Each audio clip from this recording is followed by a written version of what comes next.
One of the strangest basketball talks got much bigger this morning. A discussion on Michael Jordan, somehow. Caitlin Clark and Nike got into a fight over Sophie Cunningham. Indeed, the statement sounds completely absurd. This could get very interesting. We might have the debut tonight. I said, wouldn't a triple-double be a great way to debut these the signature shoe that Nike drug its feet on? Yeah. I seen some folks. Dan Wetzel went on Dan Patrick today, talked about how Nike... No one would have made the connection a few months ago, but today people can't stop talking about it, and the explanation is simple. Caitlin Clark is at the center of every important basketball story. Merchandise, ticket sales, and TV ratings. Social media and sponsorships. At this moment, Caitlin Clark could share a picture of a sandwich, and by dinner time, someone would write a 20-page essay about it. At that point, the story would start, and the conversation would take off. Right? I voted, just like I would in any other league, the best players. Somebody did, or actually something I thought about, nobody else thought about, I thought about it, was the idea that South Carolina, you notice Asia Wilson and Aaliyah Boston were so up there in the voting, and the Aaliyah Boston thing is somewhat shocking to me in all this. Caitlin Clark being fifth, but Aaliyah Boston having so many votes kind of opened my eyes, and I was like, is there a South Carolina thing going on here involving more South Carolina fans are watching Fever games because of Raven Johnson? And actually, I was a little shocked. Raven Johnson wouldn't increase the vote. The long-anticipated Nike signature shoe for Clark has been eagerly sought by fans. The analysts had been waiting. There were people waiting who aren't very interested in shoes. The conversation came to an abrupt stop. Moved. People started posing further queries. If Caitlin Clark turns into one of the most valuable athletes, when she plays basketball, what happens to others around her? That's when Sophie Cunningham came into the picture. Ignoring this was made more difficult by the timing. The team spirit was strengthening and the Indiana Fever were winning games. Every Heat game seemed to provide another headline, and Clark was putting on incredible displays. Sophie Cunningham, however, persisted in appearing under those headlines, not due to controversy. Not because of controversy, but rather because viewers kept observing something whenever the topic of trust was discussed. People were drawn to Sophie because her name kept popping up in conversations about team protection, leadership, and zeal. Then the conversation about Nike began, and comparisons to Michael Jordan began to circulate. Then everything became a huge basketball rabbit hole, and to be honest, the more people dug into the story, the more bizarre it became, and what transpired next took the subject into a completely different realm. The absurd thing is that it was never really about shoes. They were just the catalyst. What was the bigger picture? Companies have spent years searching for athletes who can make a difference, attract casual fans, and get people to stop scrolling and pay attention. When Caitlin Clark appeared, the numbers abruptly changed, attendance skyrocketed, and audiences grew. Shoes are represented. Products started to fly off the shelves. Suddenly, even people who had never watched a WNBA game knew precisely who Caitlin Clark was. Since most players dedicate their entire careers to cultivating that kind of audience, that kind of influence is quite uncommon. Clark finished it almost right away. That's why the Nike debate gained so much traction. Many fans thought the company took too long to take full use of her fame. The longer the wait, the more people voiced their displeasure. Everyone immediately formed an opinion once previews of the new Caitlin Clark trademark shoe started to circulate. Before it was even released, some people were getting ready to purchase every edition, while others adored the designs and wanted different hues. One admirer sounded almost ready to remortgage their house for more money, which might not be the best financial choice. That level of excitement is crucial, though. Companies pay heed to demand, excitement, and most definitely when a single athlete continues to garner attention on a weekly basis. But, I mean, if you're doing it based on being worthy to be in the game, I mean, they're not going to flood Raven Johnson in there. I wouldn't think. I don't know what to think. I mean, it was When that 5th in the voting came out yesterday, I was like, holy shit, what the hell is going on here? Pretty surprising. Pretty surprising, but, and I cannot stress this to people enough, this is an entertainment product. And there are so many people that are not entertained right now. And it's hurting the entire league. You're seeing it. The overall vote total. People want to consume what they want to consume. You're like, you know what? This is not entertaining as it was. I'll turn it over and watch the World Cup. I'll turn it over and watch Major League Baseball, whose ratings have went up, by the way. You know, and there was a not that many weeks difference between the start of the Major League season and the start of the WNBA. At this point, the discussion took an unexpected turn.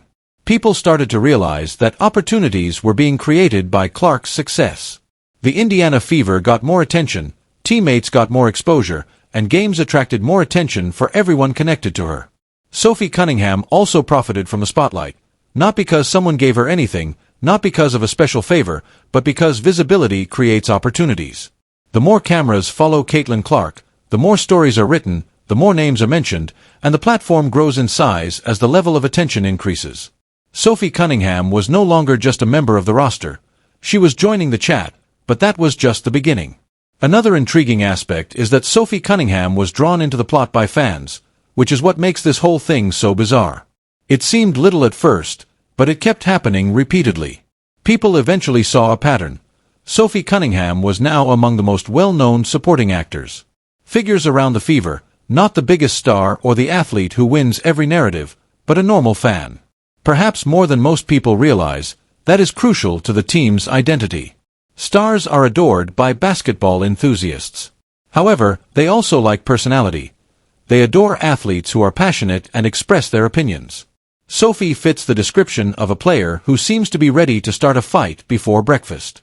The outcome was straightforward. Interest in Sophie Cunningham increased, while Caitlin Clark's popularity kept rising. Kept expanding. Every chat, social media video, game, and interview left fans wanting more. Everything changed when a new layer was added to the story and the Fever started to look better on the court. Winning attracts attention, attention attracts tales, stories captivate larger audiences, and larger audiences even pay more attention. It becomes a cycle. An extremely lucrative cycle. All of a sudden, people were discussing more than just Caitlin Clark's highlights. They discussed locker room leadership, player relationships, team cohesion, and the people who kept everything together. In those conversations, Sophie kept coming up. To be honest, it got to a certain point. Some fans were focusing just as much on sideline exchanges as they were on the box score. That might sound crazy, but sports fans aren't known for being cool under pressure. This is the same group that can escalate a 3-second handshake into a dispute that lasts for a week. After that, people started interacting. The conversation swiftly gained momentum due to Sophie's growing popularity as well as Clark's growing influence. Additionally, Nike's release fueled the flames just as the spotlight appeared to be burning brightly enough. The shoe previews followed. Caitlin Clark reveals that Nike Caitlin won, okay? It looks like it's got to be the shoes. The sneakers are coming out. Those kind of fire. Those are kind of fire. Those are pretty fire. I'm not really a blue guy, but I don't care what color these Caitlin ones come out in. I'm getting them. I'm definitely getting them. Then we see this with Travis Scott previewing the all black ones. These are hard. See, these are hard. These are hard right here. Yeah, I like these. Yeah, I'm sold. I'm getting every colorway that comes out. You can count me in for every single colorway. Book it. Fans started exchanging pictures, the photos began to circulate, and the conversation abruptly got much louder. People started arguing over color schemes. Some liked the blue version, while others favored the deeper patterns. Many admirers reached the same conclusion. They wanted them all. The subject was no longer relevant at that point. After arguing over whether or not Caitlin Clark was a major star, the topic of conversation shifted to how Michael Jordan's name kept coming up, and she had the potential to become much more influential. Not because no one claimed that Clark's career was on par with Jordan's. That would be really different, let's face it. Conversation, the relationship was based on the capacity to attract attention, brand value, and commercial impact. Few athletes ever get to the point where every action is made public, and Clark seems to be heading in that direction, which is what caught people's attention outside of the court. Shout out to Ken Swift, shout out to Correlation. There was this this video that was put up for Caitlin Clark. Let's take a look at this. I haven't seen it. Perhaps the most electrifying player. When I was a kid, I was always dreaming of being in really big moments. Caitlin Clark. Oh my goodness, let it fly. CC. Clark with 3 more. The Caitlin Clark effect. Cece's powerful, man. She is an ultimate competitor. When she takes over a game, she can shoot lights out. She has the world in the chokehold. When Caitlin's going, it's like a boulder rolling downhill. It's tough to stop. Clark up and in. What a banger. You have to guard her the whole court, the whole 94 feet. We expect to see the magic that we have grown accustomed to when watching Caitlin. She's changed the game of basketball. In this, bro. Oh, yo, how they get Dewana the scammer Bonner in there? Dewana, you showed up for this? I can't believe they got Dewana the scammer Bonner in this. I mean, this is the least you could do. After the shenanigans you pulled last season, this is the least you could do. Every connection garners media attention, every appearance becomes a story, every product launch becomes an event, and that degree of attention changes careers, not just for the celebrity but also for everyone in her immediate vicinity. This brings us back to Sophie Cunningham, whose name became connected to this tragedy for a very lovely reason. It's simple. Those surrounding Caitlin Clark become more noticeable the stronger her spotlight shines. Opportunity is created by such visibility. It encourages awareness, inquiry, and dialogue. A few years ago, that most likely wouldn't have happened. The roster keeps expanding together, and the fever is still getting better. The team's popularity increases even if the chemistry is still developing. You should learn everything from this. Nike was the starting point of this tale. It developed into Caitlin Clark. In the end, Sophie Cunningham comes up again. One reality was difficult to ignore throughout it all. Caitlin Clark has grown to be one of the most well-known figures in basketball, and every big move she makes seems to spark more attention. Many fans think she's just getting started, which terrifies the rest of the league.